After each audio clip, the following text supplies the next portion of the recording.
Warm yourself up with a bowl of chili, but not just any chili. Try this white chicken chili.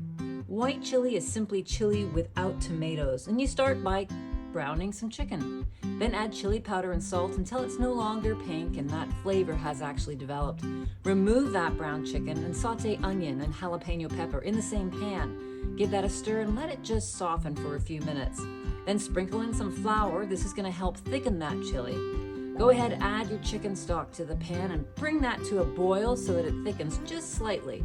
Return the chicken, add evaporated milk. That makes this really hearty and delicious. Go ahead and add kidney beans, both white and red. And then add some canned green chilies. They're not too hot, so add a lot.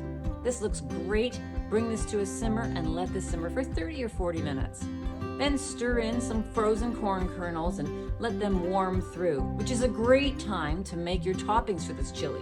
Slice some jalapeno, pick some cilantro leaves, grate some cheddar cheese, and then go ahead and make some nice avocado dice. I do this with my knife there and an avocado slicer. Spoon this into bowls and then top it the way you like it, or let everybody top their own.